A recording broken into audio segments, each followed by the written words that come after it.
perkenalkan, saya Nabila Sucimedina dengan NPM 734220027 dan rekan saya Zalfa Zaliarisana dengan NPM 734220029. Nah, di sini kami akan mempresentasikan temuan audit manajemen keuangan khususnya di PT Pegadaian cabang NPK. Baik, yang pertama adalah latar belakang yang dijelaskan oleh Rizal.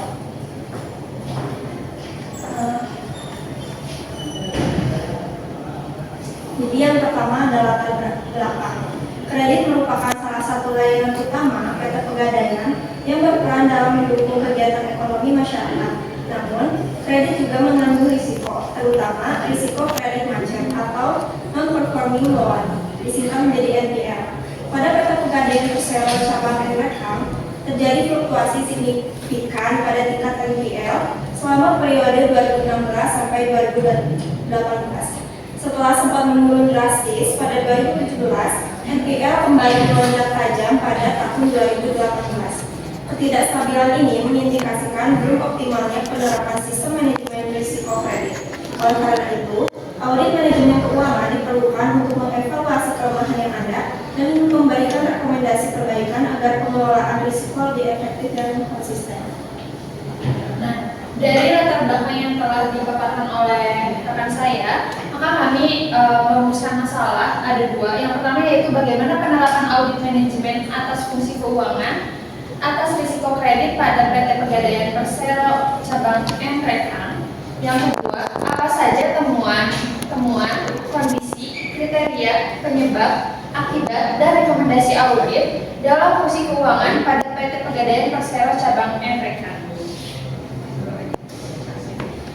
Lalu selanjutnya ada tujuan dari penelitian ini. Yang pertama, untuk mengetahui penerapan audit manajemen atas fungsi keuangan atas resiko kredit pada PT Pegadaian Persero cabang NPK, dan untuk mengetahui temuan, kondisi, kriteria, penyebab, akibat, dan rekomendasi audit dalam fungsi keuangan pada PT Pegadaian Persero cabang NPK.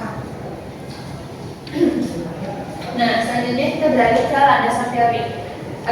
Dari makalah ini kita mengambil tiga subbab, yang akan kami bahas. Yang pertama yaitu manajemen keuangan. Nah, dari manajemen keuangan ini akan membahas mengenai alokasi dan pengelolaan dana. Lalu juga audit manajemen, yaitu berisi mengenai evaluasi efektivitas dan efisiensi operasional. Lalu yang ketiga, audit risiko kredit, fokus pada kebijakan, pemantauan, dan kontrol kredit. Selanjutnya, landasan teori yang pertama ada manajemen keuangan. Menurut Irfan Fahmi, mengemukakan bahwa manajemen keuangan merupakan penggabungan dari ilmu dan seni yang membahas, mengkaji, dan menganalisis tentang bagaimana seorang manajer keuangan dengan mempergunakan seluruh sumber daya perusahaan untuk mencari dana, mengelola dana, dan membagi dana dengan tujuan memberikan profit atau kemakmuran bagi para pemegang saham dan sustainability atau keberlanjutan usaha bagi perusahaan. Yang kedua ada audit manajemen. Audit manajemen adalah suatu proses sistematis yang dilakukan untuk mengevaluasi efektivitas, efisiensi, dan ekonomi dari berbagai aktivitas operasional dalam suatu organisasi. Lalu yang berikutnya yaitu audit manajemen keuangan. Audit manajemen keuangan adalah suatu evaluasi sistematis terhadap proses pengelolaan keuangan yang dilakukan oleh manajemen guna menilai sejauh mana sumber daya keuangan telah dikelola secara efektif, efisien, dan sesuai dengan prinsip akuntabilitas. Lalu ada membahas mengenai kredit lancar. Menurut Kasmir 2017, kredit dikatakan lancar apabila tidak terdapat tunggakan dalam pembayaran angsuran baik pokok maupun bunga dan tidak memerlukan tindakan penagihan khusus oleh pihak kreditur. Lalu ada juga kredit macet. Menurut Kasmir 2017, kredit macet terjadi ketika debitur mengalami kesulitan dalam pembayaran pokok dan bunga pinjaman secara berkelanjutan, sehingga mengharuskan perusahaan untuk melakukan tindakan penyelamatan kredit seperti restrukturisasi, penagihan aktif atau penyitaan anggaran.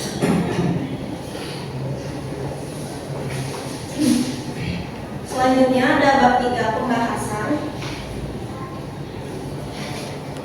Yang pertama, disajikan tabel kredit macet yang ada pada PT Pegadaian Persero cabang Endrekang pada tahun 2016 sampai 2018.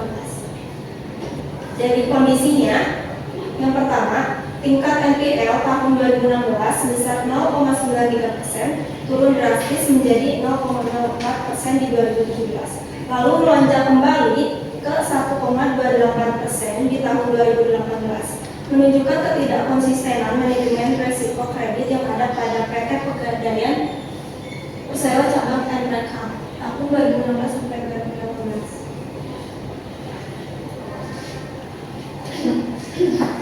Lalu ada pun kriteria. Yang pertama yaitu prinsip prima check.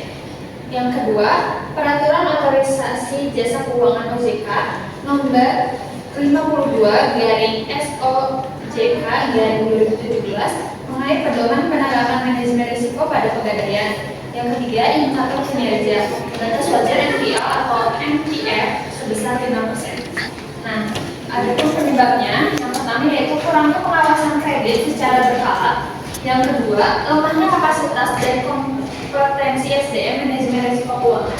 Yang lalu ada pun akibatnya. Yang pertama yaitu risiko kredit macet meningkat dan menunjukkan ketidakkonsistenan setiap tahunnya.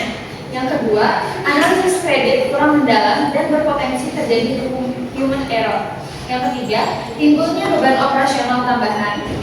Lalu ada rekomendasi yang kami berikan, yaitu yang pertama menerapkan sistem monitoring rutin, dan yang kedua penambahan dan pelatihan SDM.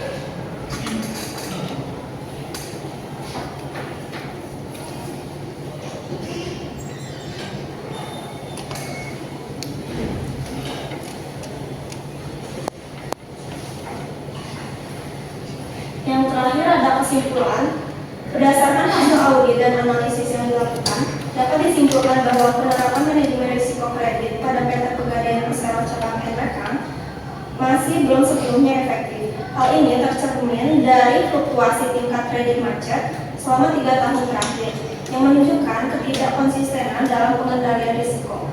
Meskipun pada tahun 2017 terjadi penurunan NPL yang signifikan, kondisi tersebut tidak berkelanjutan karena pada tahun 2018 kembali terjadi lonjakan kredit macet.